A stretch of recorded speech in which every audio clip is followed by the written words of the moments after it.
In 2014, in Siberia, at a place called Malta, geneticists published a DNA analysis of a boy who died about 24,000 years ago.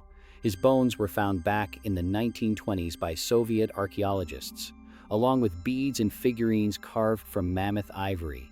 But his full genome was only read in our time. And when the sequence was run through modern analyzers, silence fell in the laboratory. Because in the genome of a Siberian boy who had never seen the ocean, who had no idea another continent even existed, they found something that shouldn't have been there. Part of his DNA matched the DNA of modern Native Americans from North and South America. Everyone expected that. But another part, a significant portion, matched the DNA of Europeans, the French Germans, Lithuanians, Irish. And this is when scientists first asked a question that would haunt genetics for over a decade. How did a Siberian boy, who lived thousands of years before the first people ever set foot on American soil, carry genes that today are considered European? This is the beginning of the story that rewrote everything we thought we knew about the peopling of the Americas.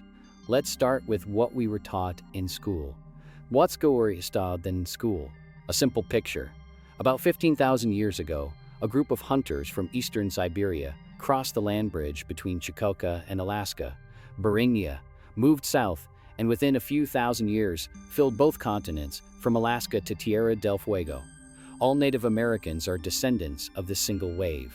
All of them are Asian in origin, period. This model was called this single migration, and it held strong for almost the entire 20th century because it seemed logical and required no further explanation. The problem is, nature doesn't have to conform to logical schemas, and when geneticists started digging for real, the schema fell apart. First, strange finds appeared. The skull of a woman from Brazil named Luzia, about 11,000 years old. Anatomically, some researchers initially compared her features to people living in Australia and Melanesia, though later, more complete DNA analysis showed that genetically she fits within the general Paleo-American lineage. Then they found the Monteverde site in Chile, and radiocarbon dating showed people lived there about 14,800 years ago. If someone was hunting mastodons in southern Chile nearly 15,000 years ago, when did they cross Bering? It turned out that either the land bridge was opened much earlier, or people moved along the coast, or the entire old chronology was wrong. Then genetics stepped onto the stage. Not the kind from crime shows, but heavy analytical genetics with huge datasets. Scientists began comparing the DNA of modern indigenous peoples of the Americas, from Navajo to Brazilian Yanomami, from Inuit to the Yagan of Tierra del Fuego, with the DNA of nearly all the peoples of Eurasia. Thousands of samples, hundreds of populations.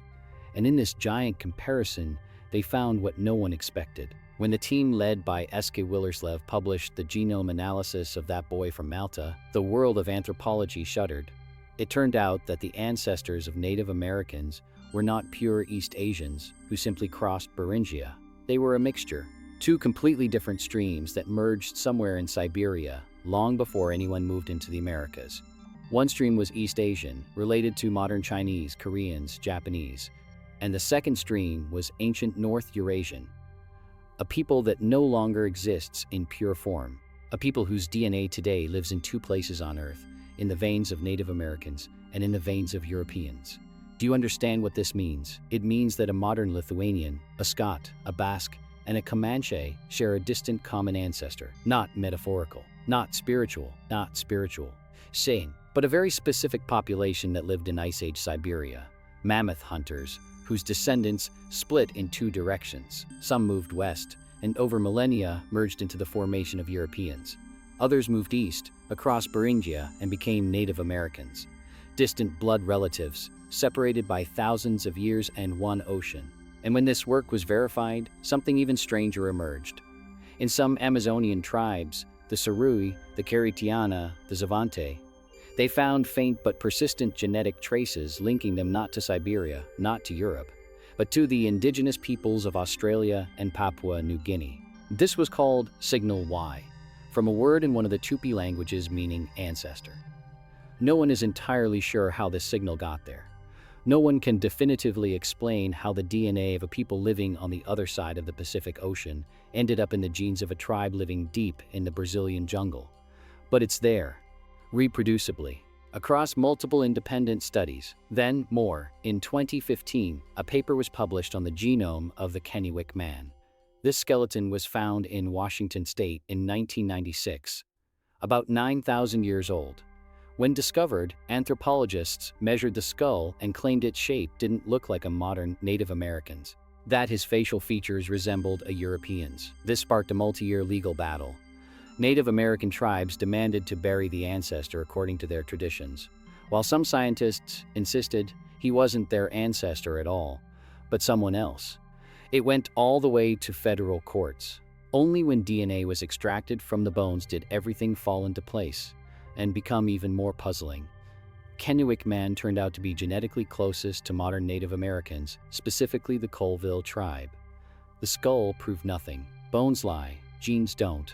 Bones lie, genes don't. And in his genome, as in other ancient Americans, they found that same European-Eurasian trace inherited from the ancient North Eurasians. So the archaic facial features in ancient Americans were no coincidence, no mistake. They reflected the real genetic mixture that had occurred long before. Now imagine the scale of this discovery. Every Native American living today in Canada, Mexico, Peru, Argentina, carries within them a piece of the same ancestry that flows through modern Swedes and French people. Approximately 14 to 38% of their ancestral makeup, depending on the region and tribe, is this ancient North Eurasian component. The rest is East Asian. And this mixture didn't happen yesterday, not during colonization, not through contact with Spaniards or English. It happened in Siberia over 20,000 years ago, at a time when mammoths still roamed the tundra, and Europe, as we know, didn't even exist. Once this became clear, a new question arose. How precisely can we match Native American DNA with specific European nations? And here's where it gets really interesting. Teams of geneticists from Copenhagen, Harvard, and Leipzig took DNA samples from modern indigenous Americans and ran them through databases of all European populations. They compared them with Finns, Basques, Italians, Greeks, Ukrainians, Basques, Italians, Greeks, Ukrainians, Icelanders, everyone, and they found that the greatest closeness wasn't with any single nation, but with populations that have preserved the most of this ancient northern component. The peoples of the Baltic region, the Sami of northern Scandinavia, several Uralic groups, all of them have a higher proportion of ancient northern heritage than Western and Southern Europeans. That's why, when the computer calculated relatedness, Native Americans turned out to be closer to someone from Kaunas than to someone from Lisbon. This overturned several things at once. First, it turned out that Europeans are also a mixture. There never was any pure European race. Modern Europeans are a cocktail of three main components: ancient hunter-gatherers, Near Eastern farmers, and those same ancient North Eurasians who arrived with the steppe wave. Second, it turned out that Native Americans and Europeans are two different cocktails made from partially overlapping ingredients. Not them and us, but distant relatives whose common ancestors knew each other in Siberia more than 20,000 years ago. And now arises a question that is no longer scientific, but cultural. How many myths does this destroy at once? Columbus did not discover a new world. He met people whose distant relatives lived back in his homeland. The conquistadors who looted the Aztecs were genetically their very distant kin. The pilgrims who arrived on the Mayflower met on the shore not a foreign people, but the descendants of the same Siberian population from which their own ancestors had sprung. The history of colonization, long presented as the clash of two completely different worlds, turns out to be a family drama, a very brutal, very long family drama, in which some relatives exterminated others, never knowing they were related. But geneticists didn't stop there. They went deeper. They started looking at which European peoples have preserved the most in common with Native Americans in specific regions of the genome. Not on average across the entire DNA, but in individual markers linked to immunity, metabolism, cold resistance. And here, an incredible detail emerged. Among the indigenous peoples of Northern Europe, the Sami, the Nenets, the Northern Komi, there are genetic variants that appear in very similar form among the Inuit and Aleut, genes that help survive a fatty, meat-heavy diet, genes that regulate response to extreme cold. This isn't coincidence. It's the body's memory of a time when the ancestors of both groups lived close together on the same mammoth steppe, and nature selected those whose bodies coped best with fat and Arctic frost. So the boundary between the old world and the new world, which we're used to thinking of as absolute, doesn't actually run where we draw it on the map. It runs inside the human genome itself, and this boundary does not divide, it connects. There's another twist that few mention. When scientists sequenced DNA from the ancient Yanasite in far northeastern Siberia, a place of record cold right by the Arctic Ocean, they found a people they called the ancient North Siberians. They lived about 31,000 years ago, and their DNA is almost pure that ancient North Eurasian component, with minimal East Asian admixture, meaning that northern Siberia, before the full arrival of East Asians, was inhabited by a people who were genetically, among all populations back then, closest to future Europeans. Only later, around 20,000 years ago, the ancestors of today's East Asians arrived in Siberia, mixed with the local population, and that mixture became the foundation of the future Native Americans.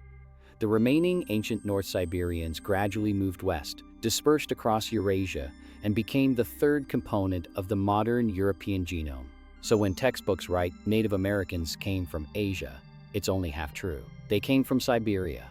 And Siberia, before the arrival of East Asians, was genetically not at all the Asia we picture today. Feel how everything is flipping upside down.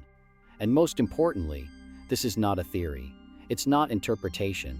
It's data, bones, genomes decoded to the last nucleotide. Dozens of independent labs that have repeated the analysis. It's not scientists think this. It's scientists measured this. And if you ever take a genetic test and see an unexpected percentage of Native American in your results, now you'll know that this doesn't necessarily mean a Native American great-grandmother. It could simply be an echo of that common ancestor who walked across the Siberian tundra, never suspecting that from him would descend both the peoples of the Great Plains and the peoples of the Baltic. There's one more thing worth mentioning. A few years ago, a study suggested that some indigenous peoples of Alaska and the northwest coast have admixture that might be younger than the main migration. Archaeologists have long known that the Norse reached Newfoundland, founded L'Anse aux Meadows, the only confirmed Viking settlement in North America, lived there for a while, and left. According to one hypothesis, some contact did happen and might have left a faint trace in the blood. Small, controversial, awaiting confirmation in new studies. The big picture now looks like this. There was an ancient northern people, a very long time ago, in Siberia. This people split apart. One part went west and over millennia, mixed with other waves, with farmers from the Near East, with herders from the steppes, and that mixture became Europeans. Another part mixed with East Asians and crossed Beringia into the Americas. And that mixture became Native Americans. Then itself split into dozens of nations, languages, cultures. For thousands of years, neither branch knew the other existed. They forgot each other, created different myths of their own origins, built different civilizations, and they met in 1492 as absolute strangers. But the blood remembered. Genes do not forget. The first time I read about this, I felt as if I were looking at an old family photograph where no one remembers who is whose sibling. Everyone is smiling at the camera, holding each other's shoulders, and only 20,000 years later, through DNA, through the work of geneticists, with test tubes and databases, we learn, so that's it. They are relatives. All these centuries, they were relatives. This is the story that will be rewritten in textbooks. Not that it hasn't already been rewritten, but changing the education system is harder than sequencing a genome. Yet in science, a new consensus has formed, and there's no escaping it. The peopling of the Americas is not one simple migration. It's not Asians reached Alaska. It is a complex, multi-layered, astonishingly beautiful story of mixtures, divisions, returns, and encounters. A story about how we are all far more closely related than we seem, and far stranger. If you found this interesting, please like this post, because otherwise the algorithm simply won't show such topics to other people. And I make them specifically for those who are curious to dig into what's real, not what's made up. Subscribe if you want to see the next breakdowns. I'm already preparing material on how Neanderthal DNA is still alive in each of us, and what specific health and behavioral traits we might have inherited from them. And in the comments, write, if you had the chance, what would you like to check about your own ancestry? I read everything, and sometimes the most interesting topics for future videos come from right there. Thank you for reading to the end, and remember,